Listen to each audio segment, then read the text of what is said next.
Արդեն 13-րդ անգամ եմ ազգային ժողովում մասնակցում պետական բյուջեի կատարման հաշվետվության քննարկումներին, 6 անգամ մասնակցել եմ որպես падգամավոր եւ ահա 7-րդ անգամ մասնակցում եմ որպես Հայաստանի Հանրապետության վարչապետ։ Եվ բոլոր այդ քննարկումներում այս կամ այն չափով ընդգծել եմ, որ պետական բյուջեն ոչ այնքան հաշվապահություն կամ թվաբանություն է, որքան բովանդակություն եւ կարևորագույն խնդիր եմ համարում բյուջեի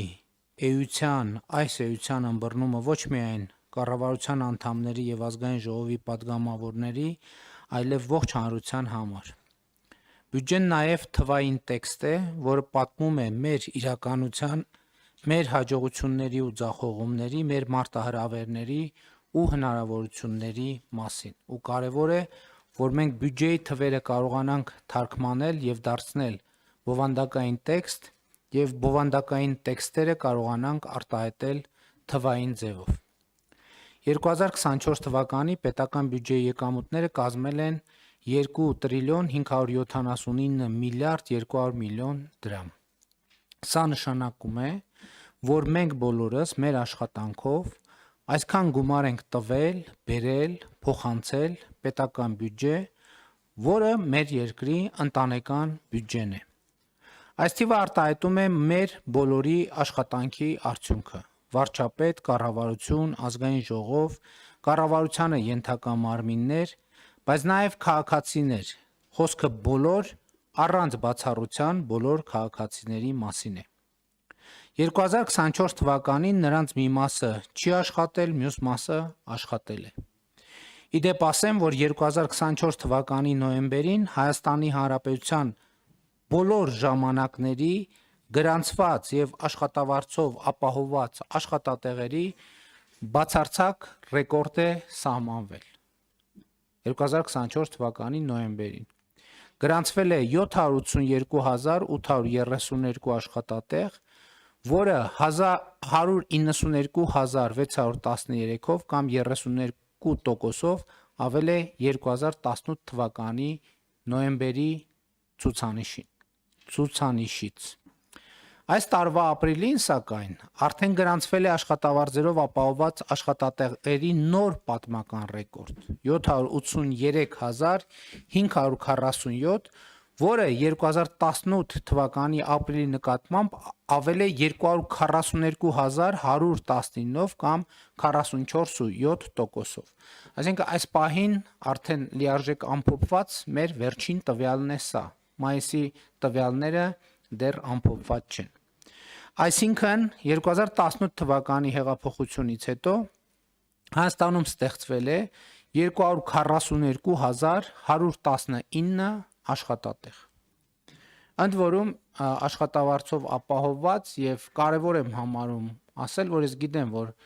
շատ հաճախ լինում է հոռետեսություն վիճակագրությունների վերաբերյալ, բայց այս վիճակագրությունը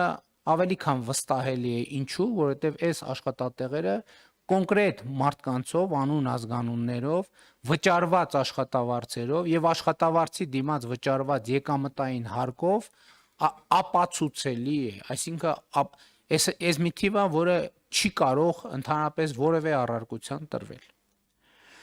2018 թվականի ապրիլին Հայաստանում միջին աշխատավարձը եղել է 173,996 դրամ։ 2025 թվականի ապրիլին 304,992 դրամ։ Միջին աշխատավարձի աճը կազմել է 130,000 դրամ կամ 75%։ 2018 թվականի ապրիլը 2025 թվականի ապրիլի նկատմամբ։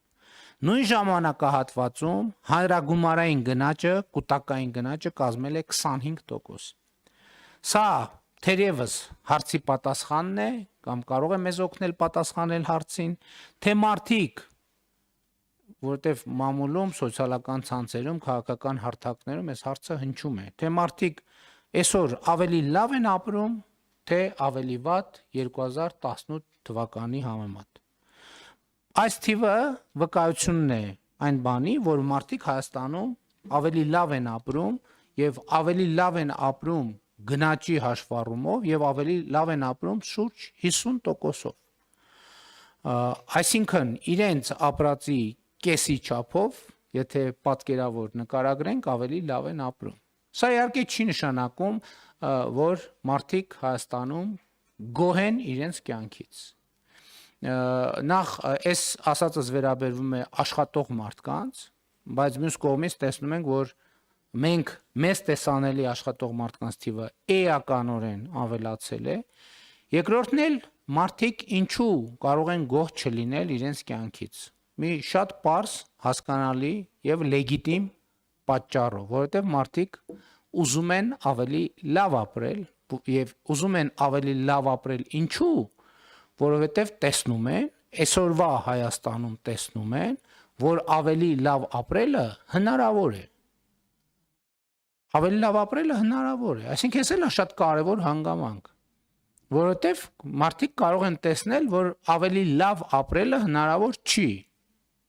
համաձայն այն ասացվածքի, որ մի քիչ էլ կվատանա ու տենց էլ կմնա։ Փաստորեն հիմա այս տրամաբանությունը որոշակի փոփոխություն է կրել, մարդիկ չեն ուզում, որ մի քիչ վատանա ու տենց մնա, այս մեր թվաբանությունը ապացուցելու ցույց է տալիս, որ լավացել է, բայց եւ քաղաքացիները եւ կառավարությունը եւ ազգային ժողովի